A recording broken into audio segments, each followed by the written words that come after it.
Every species in the galaxy believed the same thing about war. They believed it was a disease, something primitive, something that intelligent civilizations grew out of the way a child grows out of crying when it falls down. Every species that earned its place among the stars had done so by learning peace first. They built their empires on cooperation. They solved their conflicts with diplomacy. They shook hands or tentacles or whatever they had, and they moved forward together. That was the rule. That was the way the universe was supposed to work. And for 10,000 years, it did work. Until the humans came back. Until they walked into the greatest hall in the known galaxy, with scars on their skin and fire in their eyes, and said the words that no one had ever expected to hear. We are ready now. But they were not ready the way anyone had imagined. They were ready the way a storm is ready. And the galaxy was about to learn that everything it believed about war was wrong. The Galactic Confederation had existed for longer than most species could properly remember. The records said it began 12,000 standard years ago, when the first 5 spacefaring civilizations met each other in the empty space between their home systems. They were afraid of each other at first. That was natural. But they were also smart enough to realize that fighting would only destroy what they had built. So they talked. They negotiated. They created rules and laws and systems of trade that benefited everyone equally. And when new species joined them, those species were taught the same lessons. Peace was the foundation. Cooperation was the structure. And violence was the flaw that nobody wanted to fall through. The Confederation grew slowly at first and then very quickly. By the time it had existed for 5,000 years, it included over 300 species. By the time it reached 10,000 years, that number had grown to nearly 800. Each species brought something unique. The Valorians brought their understanding of energy manipulation. The Drathi brought their biological engineering. The Caliph brought their ability to fold space itself, making travel between stars as simple as walking through a door. Every new member added something, and the whole became greater than the sum of its parts. The Confederation held a grand conference every 50 standard years. It was the single most important event in galactic civilization. Every member species sent their leaders, their scientists, their philosophers, and their artists. They gathered on the Confederation's capital world, a planet called Nexara, that had been specifically designed to accommodate beings of every size, shape, and atmospheric requirement. The conferences lasted for months. Decisions were made that affected trillions of lives. Trade agreements were signed. Scientific discoveries were shared. Cultural exchanges happened that enriched every species involved. Missing a grand conference was unthinkable. It would be like a country on a primitive world refusing to participate in its own government. It simply was not done, and then the humans stopped coming. Earth had been discovered relatively late in the Confederation's history. A Valorian survey ship had detected unusual electromagnetic signals coming from a small blue planet in an unremarkable star system on the outer edge of one of the galaxy's spiral arms. When they investigated, they found a species that was just barely beginning to reach beyond its own atmosphere. The humans were primitive by Confederation standards. They still fought wars with each other. They still divided themselves into competing nations. They still burned carbon for energy and argued about whether their own planet was getting too warm. By every measure the Confederation used, they were centuries away from being ready for contact. But there was something about them that the Valorians found interesting. The humans were creative in ways that other species were not. They produced art and music and literature in volumes that were staggering for such a young civilization. They asked questions that older species had stopped asking long ago. And they had a stubbornness, a refusal to accept the impossible that was both admirable and a little frightening. The Valorian survey team recommended contact, and the Confederation agreed. First contact with Earth happened in the year the humans called 28-7. A Confederation diplomatic vessel landed in a neutral location and introduced itself to representatives of every human nation. The reaction was what the Confederation expected. There was fear, excitement, confusion, and a lot of arguing. Some humans wanted to embrace the galactic community immediately. Others wanted to study it first. And a small but vocal group wanted nothing to do with it at all. In the end, the humans did what humans always did. They compromised. They agreed to join the Confederation as an observer species, with limited rights and limited responsibilities, until they could prove they were ready for full membership. For the next 200 years, humanity attended every grand conference. They sent their best diplomats, their brightest scientists, and their most curious thinkers. They listened. They learned. They asked endless questions that sometimes annoyed the older species, but also sometimes made them think about things in new ways. The humans were good students. They absorbed technology and knowledge at a rate that surprised everyone. Within a century, they had gone from burning carbon to harnessing the energy of their own star. Within a century and a half, they had colonies on a dozen worlds. By the time 200 years had passed, they had earned full membership in the Confederation, and they seemed to be on the path that every species followed, the path toward permanent peace. Then came the 47th Grand Conference. Earth sent no delegation, no message, no explanation, just silence. The Confederation noticed, of course. You do not simply skip a Grand Conference without people talking about it. The Valorians, who had always felt a special connection to humanity because they had been the ones to discover them, sent a diplomatic inquiry. They received a polite but brief response from Earth's government. It said that humanity was dealing with internal matters and would not be attending the conference. It thanked the Confederation for its concern and asked for privacy. This was unusual, but not unprecedented. A few species had missed conferences in the past, always for legitimate reasons. A natural disaster, a political crisis, a plague. These things happened. The Confederation accepted humanity's explanation and moved on with its business. There were 800 other species to manage after all. One missing delegation was not going to stop the work of galactic civilization. But then humanity missed the 48th Grand Conference, and the 49th, and every single one after that. At first, the concern was moderate. Diplomatic messages were sent regularly, and Earth always responded. The responses were always the same: polite, brief, vague. Humanity was dealing with internal matters. Humanity appreciated the Confederation's concern. Humanity would return when it was ready. No further explanation was given. No requests for help were made, and critically, no one was invited to visit. After the third missed conference, the concern grew. The Caliph, whose space-folding technology made them the galaxy's best scouts, offered to send a ship to Earth's system to check on the situation. The offer was declined by Earth's government. Firmly but politely, the Drathi offered medical assistance in case the humans were dealing with a biological crisis. That offer was also declined. The Confederation's Governing Council debated whether to send an uninvited observation team. The vote was close, but in the end, the Council decided to respect humanity's wishes. The Confederation was built on the principle that every species had the right to manage its own affairs. Forcing contact on an unwilling member would violate everything they stood for. So they waited. And years turned into decades, and decades turned into centuries. The galaxy moved on. New species were discovered and welcomed into the Confederation.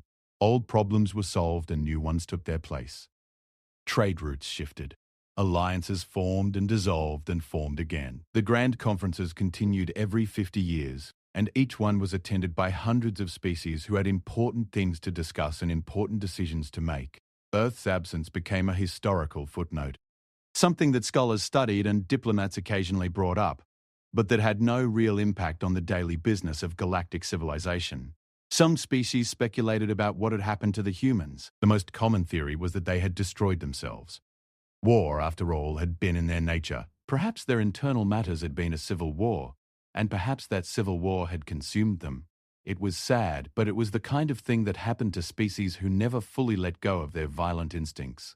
Other theories were more creative. Perhaps the humans had evolved beyond physical form.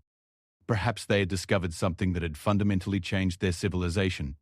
Perhaps they had simply decided that the galaxy was not worth their time.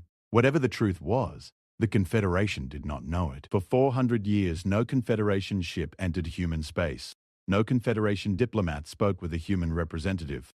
The electromagnetic signals that the Valorians had first detected still came from Earth's system, but they were encrypted in ways that no one could break. Humanity had become a mystery, a closed door in a galaxy full of open ones. And then, without any warning at all, that door opened. It happened at the 55th Grand Conference. The gathering was being held on Nixara, as always. Over 700 species had sent delegations, and the Great Hall was full of beings of every description. The air was filled with the sounds of 1,000 different languages, all being translated simultaneously by the Confederation's Universal Communication Network. Disputes were being settled, treaties were being negotiated, scientific papers were being presented. It was a grand conference like any other. The first sign that something unusual was happening was a signal. It appeared on every communication system on Nexara simultaneously, overriding whatever was being broadcast at the time. It was a simple message, transmitted in the standard Confederation diplomatic format that humanity had learned centuries ago. The message said only this: the human delegation requests permission to address the Grand Conference. The Great Hall went silent, not quiet. Silent. 700 species, millions of individual beings all stopped talking at the exact same moment. Because everyone knew what that message meant, everyone remembered. The humans were back. The Confederation's presiding council, a rotating group of 12 species that managed the conference proceedings, convened an emergency session. The discussion lasted less than an hour. The vote to grant the humans permission to speak was unanimous. Whatever humanity had to say, the galaxy wanted to hear it. The doors of the Great Hall opened, and the human delegation walked in. There were 12 of them. 12 humans, walking in a formation that was precise and deliberate.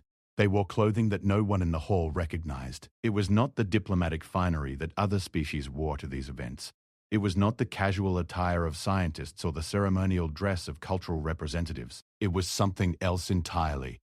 It was armor. Not the crude metal armor of a primitive civilization. This was something advanced, something that seemed to shift and move on its own, like liquid metal that had been given purpose. It was black with thin lines of light running through it in patterns that pulsed like a heartbeat, and every being in that hall who had any knowledge of military technology understood immediately what they were looking at. This was not decorative. This was functional. This was the clothing of people who expected to be attacked. But it was not the armor that made the hall hold its breath. It was the humans themselves. They were different. 400 years of isolation had changed them in ways that were visible even from a distance. They were taller than the humans the galaxy remembered. Their movements were faster, more controlled, more precise. Their eyes scanned the room with an awareness that spoke of constant vigilance. They moved like predators in a room full of prey, not because they intended to attack, but because that was simply what they had become. The leader of the delegation stepped forward. She was a woman with dark skin and silver hair that was cut short in a way that suggested practicality rather than fashion. There was a scar on her face that ran from her left temple to her jaw. It was not a flaw. It was a statement. It said that she had been hurt and had survived, and as she looked out at the hundreds of species gathered before her, there was no fear in her eyes, no nervousness, no hesitation. There was only the calm, steady certainty of someone who had seen things that no one else in that room could imagine. She spoke in standard Confederation Common, the shared language that all species used for official business. Her accent was different from what the translation systems expected, and it took a moment for the networks to adjust. But when her words came through clearly, they hit the hall like a physical force. "My name is Admiral Kira Vasquez of the United Earth Command," she said, "and I am here to inform this Confederation that humanity has returned to galactic society." She paused, letting the words settle over the crowd like dust after an explosion. "I understand that our absence has raised questions," she continued. "I understand that many of you believed we had destroyed ourselves. I understand that some of you hoped we had. I am here to tell you that we did not destroy ourselves. We survived. But surviving was not easy. And the price we paid for survival is something that this Confederation needs to understand." She reached into the air in front of her and activated a holographic display. It appeared above the center of the hall, visible to every being in attendance. It showed a map of the galaxy. But it was not the map that the Confederation used.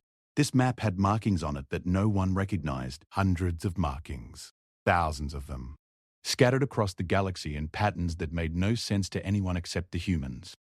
"In the 400 years since we left this Confederation," Admiral Vasquez said, her voice carrying to every corner of the hall, "humanity has fought 1,017 wars."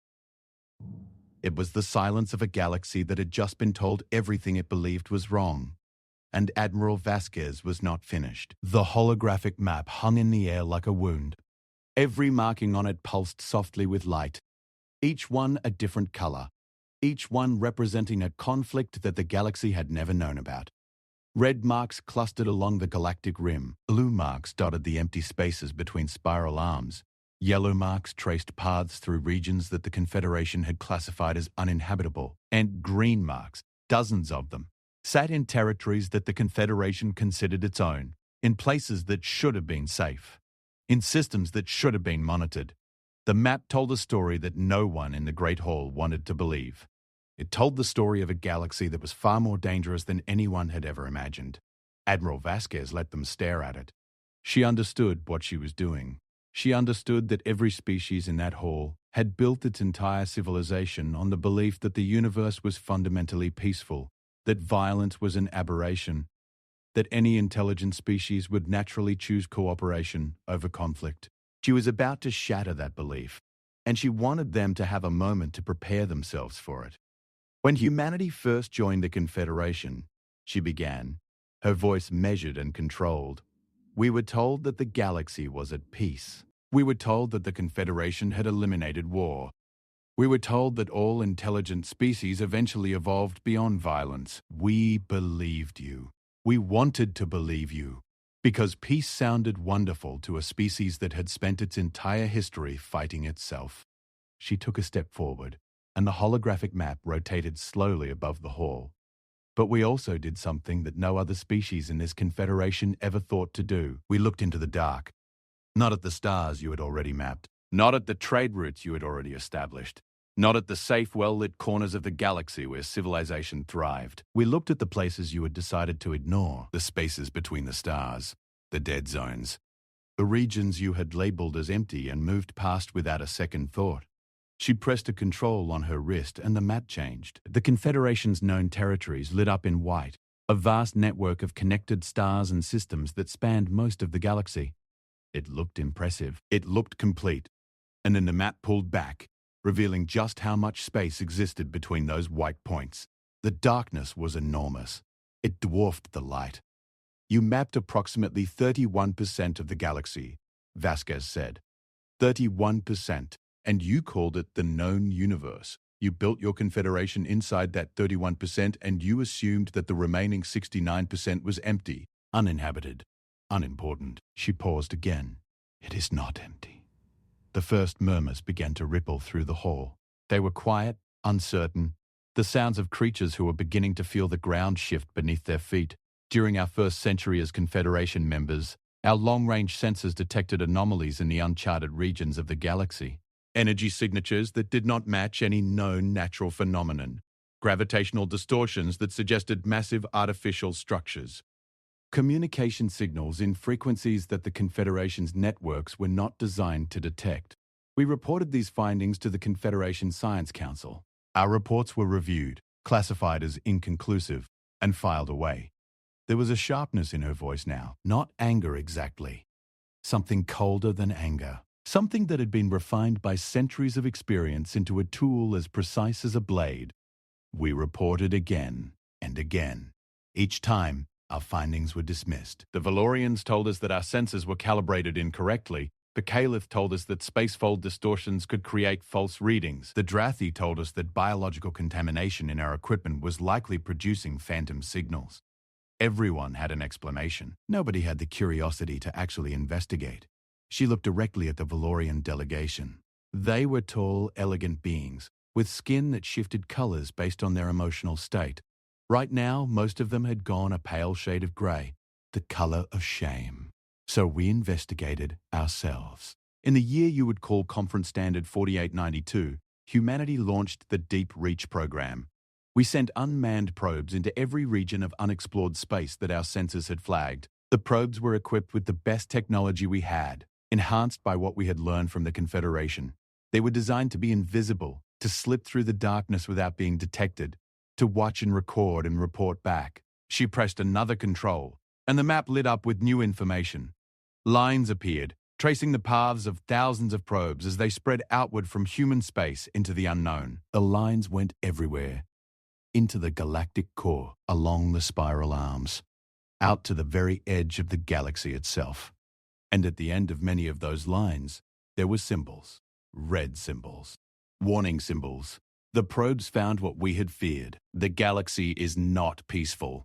The galaxy has never been peaceful. You simply built your civilization in the one quiet corner and assumed the rest matched. It filled the holographic display, replacing the map with something that made several species in the audience physically recoil. It was a planet, or it had been a planet. What remained was a stripped, hollow shell, its surface carved away in geometric patterns that spoke of industrial harvesting on a scale that defied comprehension. The planet's core was exposed, still glowing faintly with the heat of its own decay. This was a world in the Carath Expanse, approximately 4,000 light-years from the nearest Confederation system. Our probes recorded it being consumed over a period of 6 standard months by a species we have designated as the Harvesters. They do not communicate. They do not negotiate. They arrive in a system, they strip every planet of usable resources, and they move on. Our best estimates suggest they have been doing this for at least 50,000 years. They have consumed over 12,000 worlds. The hall erupted. Delegates shouted questions and objections and demands for more information. Vasquez waited. She had learned patience in places that would have broken anyone who had not. When the noise died down, she continued. She brought up another image. This one showed a fleet of ships unlike anything the Confederation had ever designed. They were organic in appearance, covered in what looked like living tissue, with tendrils that stretched between vessels like the threads of some enormous web. The fleet was vast. It filled the screen. These are the consumed. They were once a spacefaring civilization, possibly as old as the Confederation itself. At some point in their history, they were infected by a parasitic intelligence that rewrote their biology and their technology. They are no longer individuals. They are a single networked organism with one purpose: to spread, to infect, to consume other species and add their biological material to the collective. They currently control an area of space roughly twice the size of the Confederation's entire territory, and they are expanding. More images followed. More species. More threats.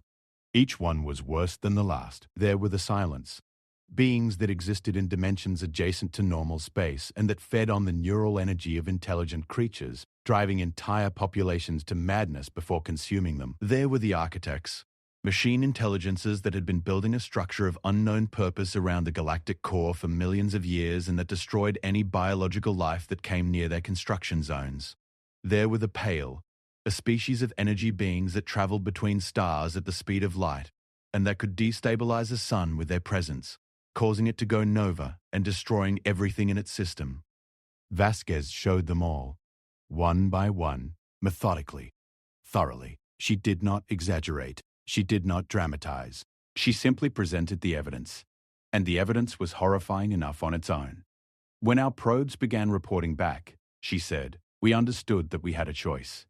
We could bring this information to the Confederation and hope that 800 species who had never fought a war would somehow find the courage and the capability to defend themselves against threats they could not even comprehend, or we could handle it ourselves.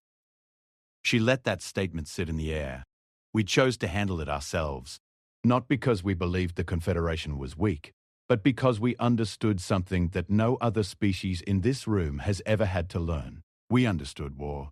We had been fighting each other for our entire existence. We knew how to organize for conflict.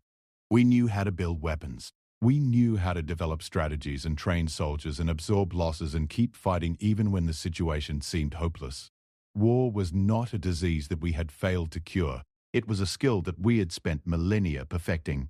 And when we looked into the darkness and saw what was waiting there, we realized that the galaxy did not need another peaceful civilization. It needed exactly what we were. The silence in the hall had changed. It was no longer the silence of shock. It was the silence of understanding, of realization, of a galaxy that was beginning to comprehend that everything it had believed about itself was a comfortable lie. We withdrew from the Confederation because we needed to prepare. Vasquez continued. We needed to transform our entire civilization into something that could fight wars on a scale that no species has ever attempted. We needed to develop weapons that could match threats we had never imagined. We needed to train generations of soldiers. We needed to build fleets and establish forward bases and create supply lines that stretched across the entire galaxy. And we needed to do it quietly, without alerting the threats we had discovered to our existence. She brought the map back up. The markings on it now made sense. Each one was a war. Each one was a place where humanity had fought and bled and died in the darkness between the stars. in places that the Confederation did not even know existed. 1,017 wars in 400 years, she said. Some lasted hours, some lasted decades. Some we won easily, some we barely survived. We lost worlds. We lost fleets. We lost millions of people. And we won. Every single time we won. Not because we were stronger or smarter or more technologically advanced than our enemies, but because we refused to stop. Because giving up is not something our species knows how to do. She brought up a new display. It showed the current state of human territory. It was enormous, far larger than anyone in the hall had expected. Human space now stretched across nearly a quarter of the galaxy, including vast regions that the Confederation had never explored. But it was not the size that was shocking. It was what was inside it. The display showed defense networks, weapons platforms, sensor grids and military installations that covered human space like a shell, like armor around a body. The entire territory was a fortress. We did not come here today to ask for your help, Vasquez said. We came here to offer ours. 700 civilizations, trillions of lives, all of them sitting in this hall, believing they were safe, believing the galaxy was peaceful, believing that their little corner of light would last forever. The threats I have shown you today are real, they are active, and several of them are moving in your direction. The consumed are approximately 200 years from reaching Confederation space at their current rate of expansion. The harvesters have already entered systems within 300 light-years of your borders, and the silence have been detected operating inside Confederation territory itself, in systems that you believe are safe. The hall erupted again. This time, the noise was not confusion. It was fear. Pure, undiluted fear. Species that had never known war, that had never faced an enemy, that had never had to contemplate the possibility of their own extinction, were suddenly confronted with all of those things at once. Delegates were shouting at each other, at their own staff, at the presiding council. Some were trying to leave. Others were demanding that Vasquez prove her claims. Others were simply sitting in stunned silence, trying to process information that their minds were not equipped to handle. Vasquez waited again. She was good at waiting. 400 years of war had taught her that patience was as deadly a weapon as any gun. When the noise finally subsided, she spoke again. Her voice was softer now. Not weak. Never weak. But there was something in it that had not been there before. Something that sounded almost like compassion. I understand that this is difficult to hear. I understand that your civilizations were built on the belief that peace was permanent and that violence was unnecessary. I am not here to tell you that those beliefs were wrong. Peace is beautiful. Cooperation is powerful. The things you have built together in this confederation are remarkable. You have created art and science and culture that humanity can only admire. You have shown that intelligent species can work together across the vast distances of space. That is extraordinary. That matters. She paused. But peace without the ability to defend it is not peace. It is luck, and luck runs out. She turned slowly, making eye contact with as many delegations as she could. The Valorians with their shifting skin, the Drathi with their biological complexity, the Caliph with their mastery of space itself, and hundreds of others, species that had never held a weapon, species that had never lost a soldier, species that had never known the terrible, clarifying weight of fighting for survival. Humanity is offering the Confederation a partnership, not as the junior member we once were, not as the primitive species that you discovered on a small blue planet and taught to reach for the stars. We are offering a partnership as equals. We will share everything we have learned, our weapons, our strategies, our intelligence on every threat we have encountered, our technology, which has advanced considerably beyond what you remember. And in return, we ask only one thing. She straightened her spine, and the armor she wore seemed to respond to her posture, the lines of light running through it pulsing brighter for a moment. We ask that you listen to us when we tell you that something is dangerous. We ask that you never again dismiss a warning because it comes from a species you consider too young or too violent to understand the universe. We ask that you trust us, because we have earned that trust in blood, in 1,000 battlefields that you will never see, against enemies that you cannot comprehend. She stepped back, rejoining her delegation. The 12 humans stood together, shoulder to shoulder, their armor pulsing with that steady heartbeat of light. They looked like what they were: soldiers, warriors, protectors. People who had walked into the darkest places in the galaxy and walked back out again, carrying the weight of everything they had seen. The presiding council called for a recess. The delegates filed out of the Great Hall in various states of shock, disbelief, and terror. Small groups formed in the corridors and the common areas, species clustering together with their own kind, talking in hushed voices about what they had just heard. Some delegations immediately began contacting their home worlds, sending encrypted messages that would trigger emergency sessions of their own governments. Others sought out the human delegation directly, approaching them with questions and offers and demands. But the humans did not mingle. They stood apart, in a quiet corner of the conference center, their formation unchanged.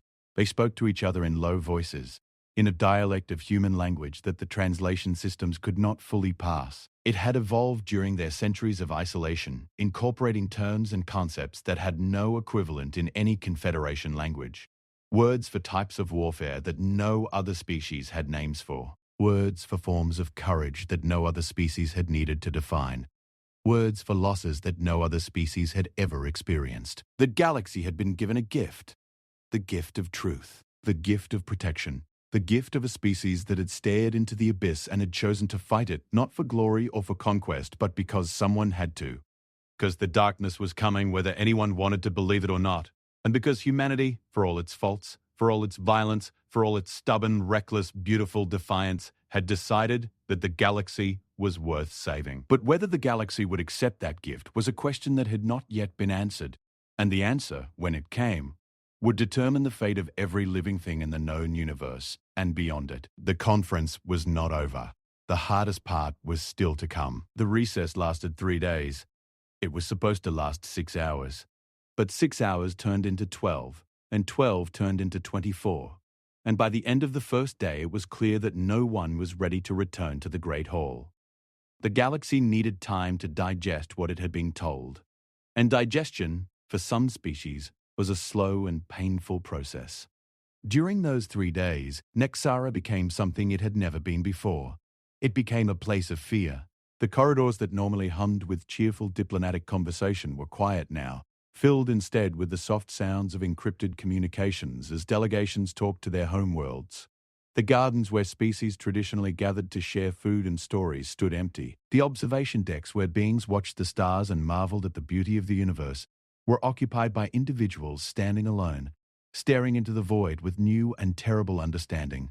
The Valorian delegation was in crisis. Ambassador Saloon, the head of the delegation, had not slept since the human presentation.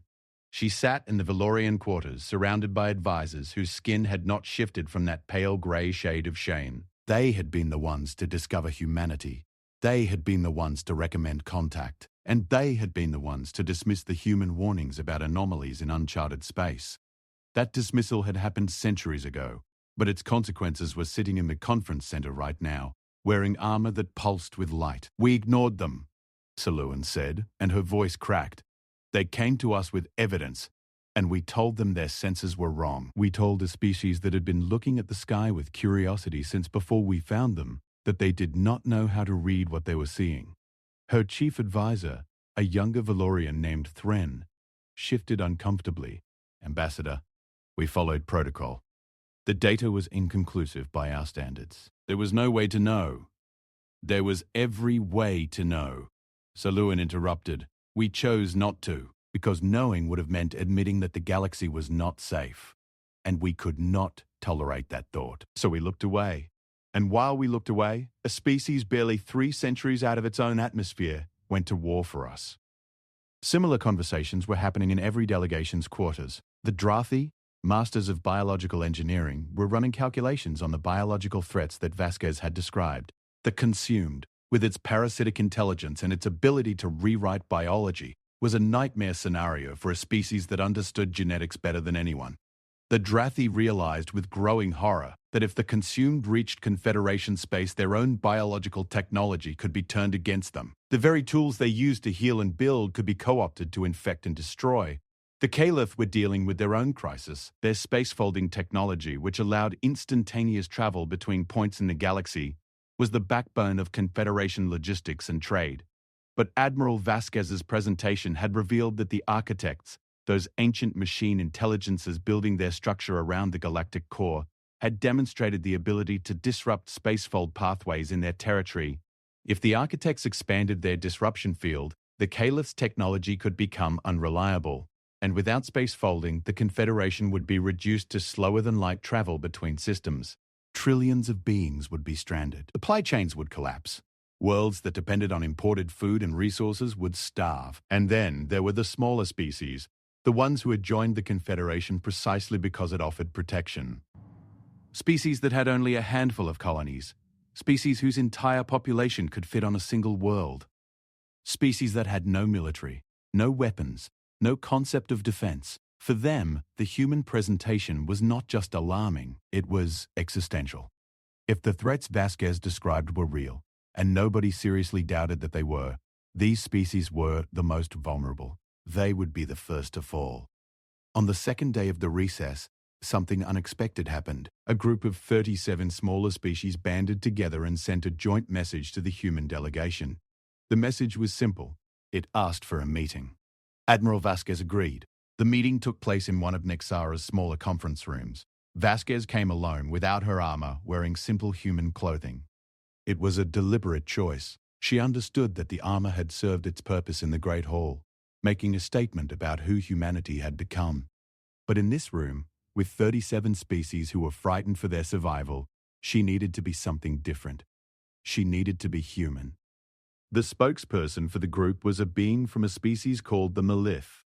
They were small, barely half a meter tall, with soft blue fur and large dark eyes that gave them an appearance that humans would have called adorable. The Melith had no military of any kind. Their entire civilization was built on agriculture. They grew food for dozens of other species and shipped it across the Confederation via Caliph spacefold gates. They were farmers.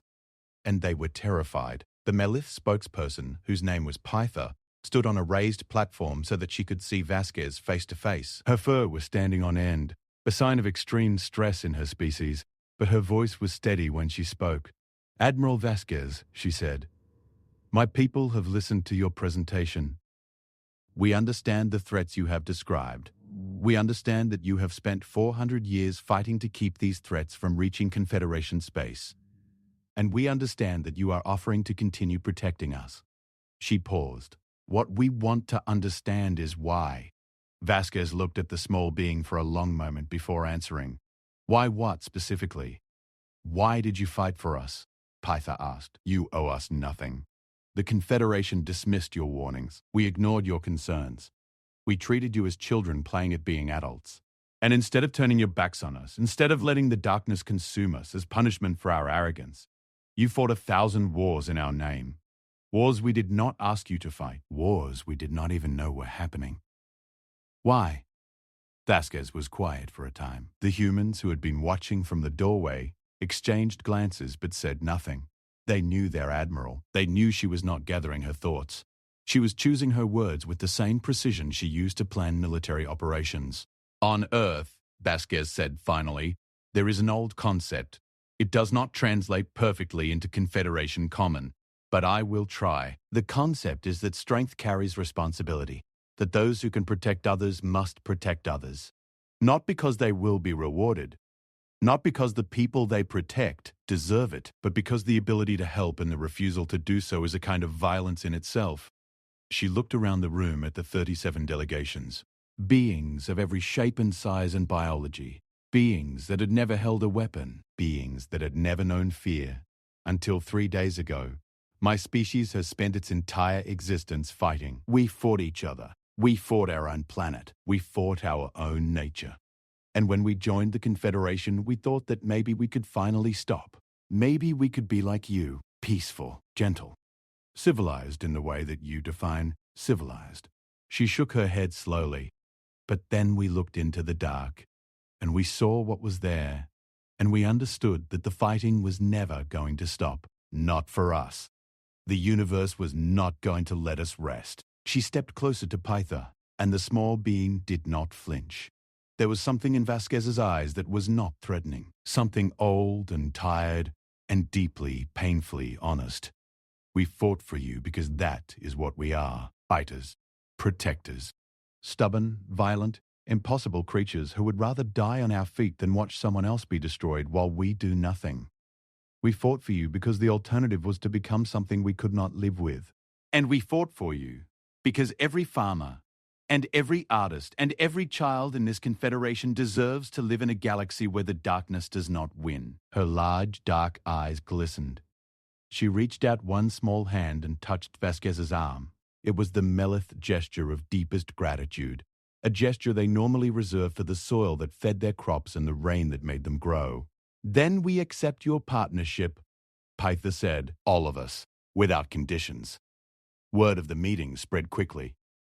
The 37 species who had spoken with Vasquez became the first members of what would eventually be called the New Alliance. By the time the recess ended on the third day, another 112 species had joined them. And when the Great Hall reconvened, the mood was different. The fear was still there, but it was no longer the only thing in the room. The presiding council called the session to order and invited Admiral Vasquez to return to the floor. She came this time with her full delegation, in their armor, walking in that precise formation.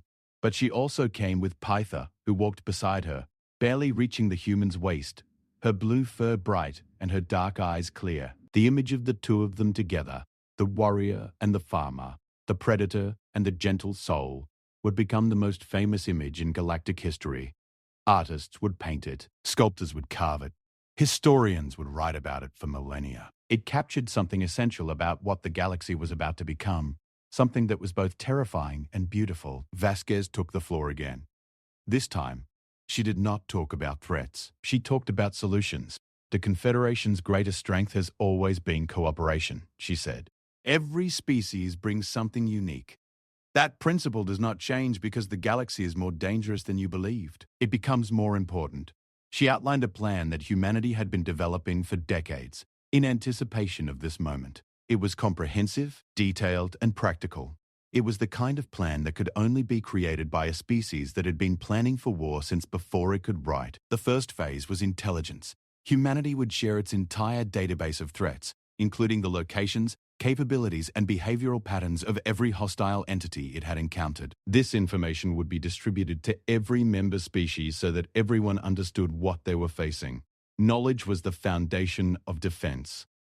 The second phase was infrastructure. The Confederation already had the most advanced logistics network in the galaxy, thanks to the Calith spacefold technology and the Drathi's biological engineering. That network needed to be hardened against the specific threats that humanity had identified. Redundant pathways needed to be created. Emergency protocols needed to be established. Supply chains needed to be diversified so that no single point of failure could cripple the entire system. The third phase was defense. This was the part that made many delegations uncomfortable, because it meant building weapons. Humanity would provide the designs and the training, but the actual construction would be a shared effort. Every species would contribute according to its strengths. The Valorians, with their understanding of energy manipulation, would develop shield technology.